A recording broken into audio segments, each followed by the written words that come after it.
미사를 할 때 복사들이 있죠. 그 복사들은 자신의 역할을 굉장히 중요하게 생각합니다. 그래서 저도 어렸을 때 복사를 시작했을 때, 저는 공소 출신이라 강원도 산골에 매주 제가 복사를 서야 했어요. 사람이 없어서. 공소 회장님 아들, 그다음에 저, 이렇게 해서 둘이 매일 복사를, 매주 미사가 한 번 있었으니까 저는 제가 없으면 미사가 안 되는 줄 알고, 웃지 마십시오, 정말이었습니다. 그래가지고 무슨 일이 있어도 매주 복사를 했어요. 꼭 주일 아침 9시 미사인데, 그 가기 위해서는 저는 굉장히 큰 희생을 하고 늘 갔습니다. 그 시간에 굉장히 재미있는 만화, 영화들이 TV에서 나왔었거든요. 그래서 저는 아파도 복사를 섰습니다. 한 번은 끝날 때 여기 앞에서 휙 쓰러졌어요. 신부님이 저를 안고 배가 아팠는데 그거를 1시간을 참았더니 애가 정신을 못 차린 거죠. 어쨌거나 요즘에 저희도 메디슨에서 할 때 한 명의 아이가 매주 복사를 섭니다.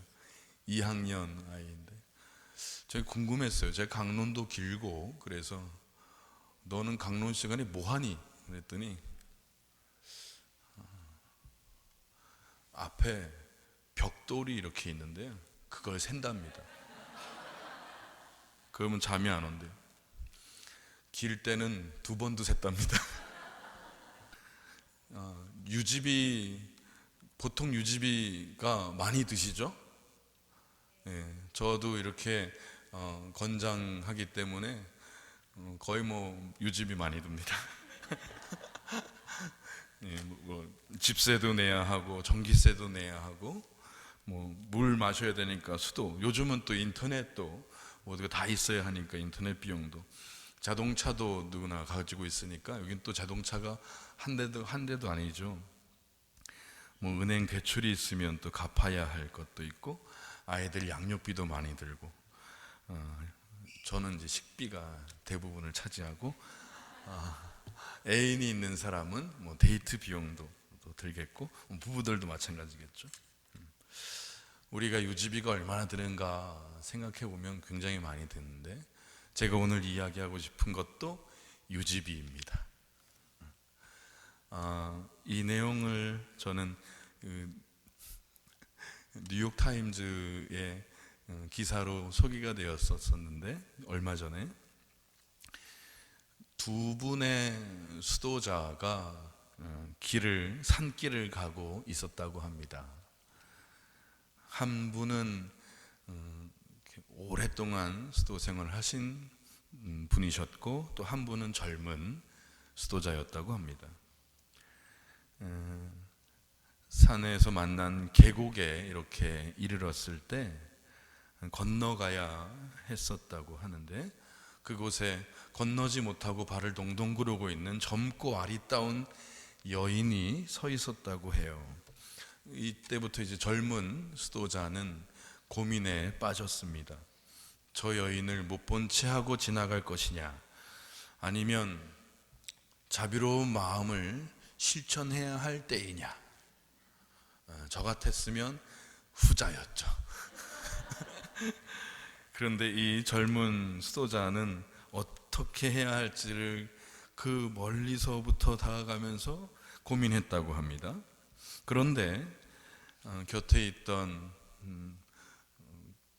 노 수도자께서는 도착하자마자 망설임도 없이 대뜸 그 여인을 등에 업고 계곡을 건넜다고 합니다.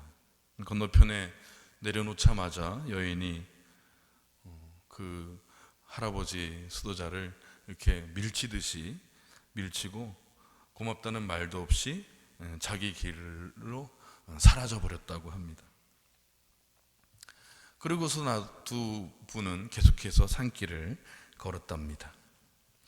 젊은 수도자는 이 정말 말도 안 되는 이 일이 어떻게 일어났을까? 몇 시간이 지나도록 계속 걸으면서도 마음이 편하지 않았대요.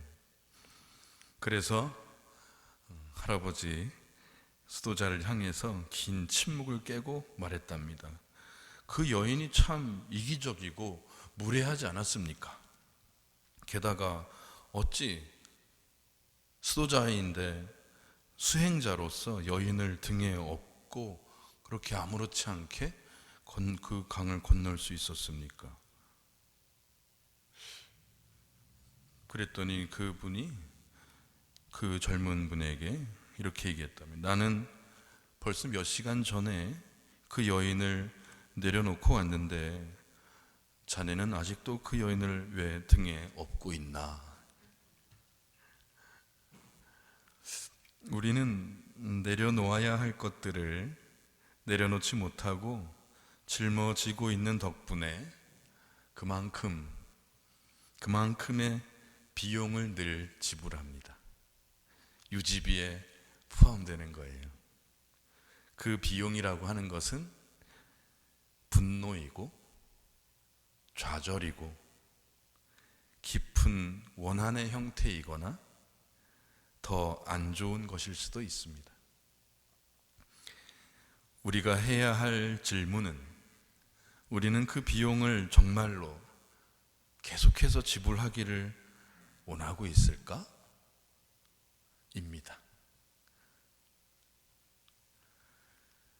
우리의 마음에는 여러 방들이 있는 것 같아요.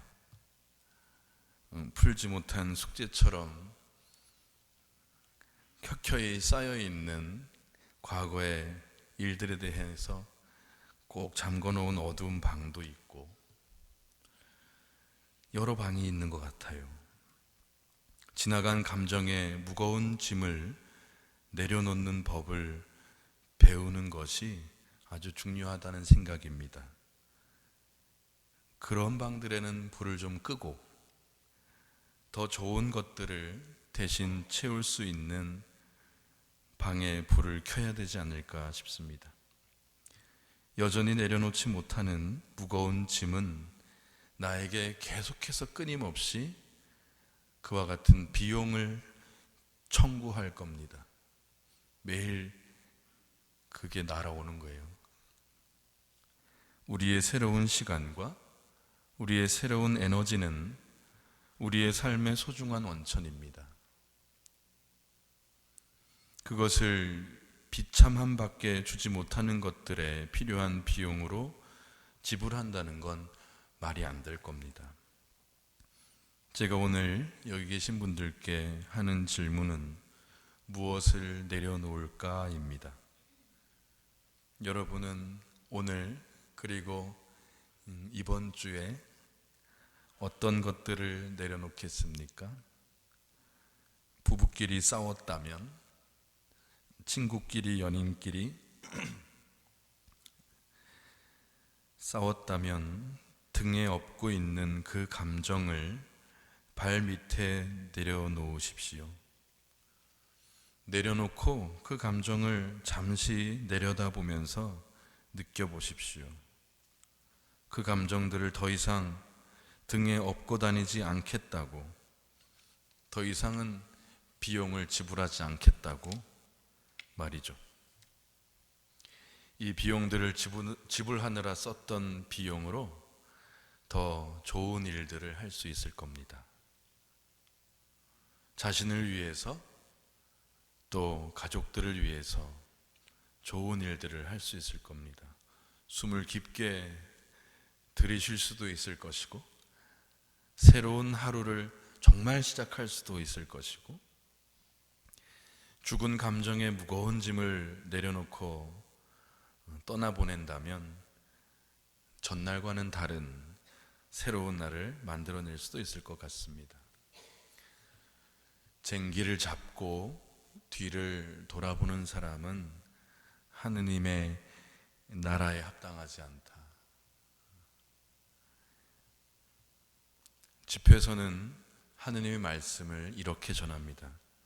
얘야, 내 일을 온유하게 처리하여라.